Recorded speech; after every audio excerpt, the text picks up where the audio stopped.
nandiyan na pala kayo. Good morning po sa ating lahat. Ayun, sana nakapagkape na po ang lahat and hindi pala kape yung hawak. Ayun. So, stress ka ba? Hindi naman siguro kasi nakatawa ka. Ayan. Alam nyo guys, lahat naman ng tao nakaka-experience o nakakaranas ng stress. Kasi normal na sa buhay yung may mga problema at hindi na yun mawawala. Siyempre, kapag may problema ang tao, kasama nun, stress. Okay, so bago natin ipagpatuloy yung ating pinag-uusapan, gusto ko lang ipakilala ang sarili ko. I'm Hazel Cruz, ang babaeng mahilig sa kape, pero tubig ang hawak ko ngayon. Nakapagkape na po kasi ako. Ayun. So, sa mga hindi pa po nakapag-subscribe sa channel ko, mag-subscribe na po kayo para updated kayo sa kung ano man yung kwento na ibabahagi ko sa inyo. And disclaimer lang po, lahat po na binabahagi ko dito ay base po sa aking karanasan at ginawa ko po itong content na to para makapag-share lang po at makatulong sa ating kapwa. Okay. 3, 2, 1. Ayun. Okay. So, unang-una, para maiwasan ang stress, dapat active tayo. Yan ang pinakauna sa lahat. So, kapag ikaw yung tipo na nagsusumba ka, nag-workout ka, busy ka sa mga physical activities, nag-yoga, nag-badminton, lumalabas. So, kumbaga, maiiwasan mo yung stress kasi yung attention mo nandun sa activities. Kaya ang tao dapat napakahalaga na meron silang outlet sa buhay. Kasi kung ang isip mo nakafocus lang dun sa problema, hindi talaga maaalis, hindi talaga mawawala ang stress. So, yan.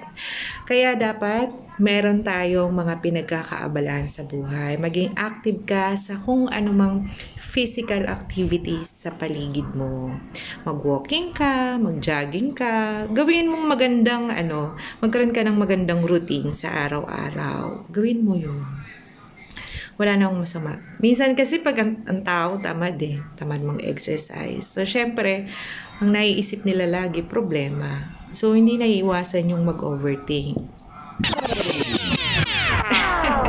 Totoo yun kasi naranasan ko po yan. So, iwasan natin yung mag-overthink at huwag tayong isip ng problema. Nakakatanda yun. Ayan. So, yan yung pinakauna, maging active ka. Pangalawa, dapat balanced diet. Ayan. So, dapat meron kang routine everyday na kumakain ka ng mga healthy foods. Ayan. Alam nyo guys, kahit naman wala kayong pera, marami namang mga healthy foods na mura lang na ma-afford nyo. Diba? What? So, hindi naman kailangan na dahil healthy foods, mahal na, expensive na. Hindi. Maraming mga murang pagkain na, kumbaga, healthy. So, kumbaga nasa sa inyo na lang kung paano nyo yun gagawing healthy. Wag yung, wag yung laging prito ang ulam. Iwasan natin yun. Wag tayo maglagay ng maraming seasonings. Ayan. And kumain tayo ng gulay, prutas. So, wag laging puro karne. At, syempre, hindi man ako nutritionist or hindi man ako doktor. Pero, health conscious po ako. So, dapat maging tayo kasi ang katawan natin, pinakabala natin yan. Yan ang ating bread and butter. So, dapat maging healthy tayo. Para wala tayong sakit. Kasi pag nagkasakit tayo rin naman mahirapan, magkasuffer tayo. So, dapat meron tayong balanced diet. Alam natin yung mga healthy foods na dapat na kinakain natin. So, yan yung pangalawa. 3, 2, 1! And last one, ang pinakahuli.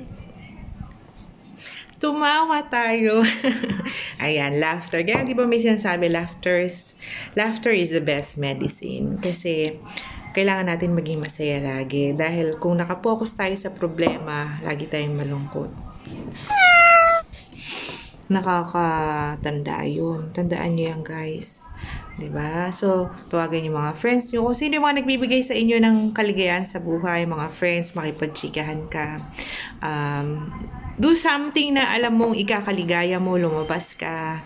Kung ikakaligaya mo na maglakad-lakad sa mall, makakita ng kung ano, labas ka. Kung gusto mong, kumbaga, makipagkwentuhan sa mga kapatid mo, sa anak mo.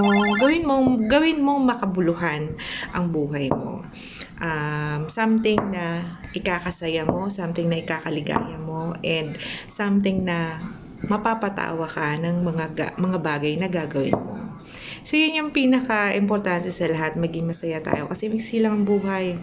Pag masyado tayong seryoso, lalapit sa atin.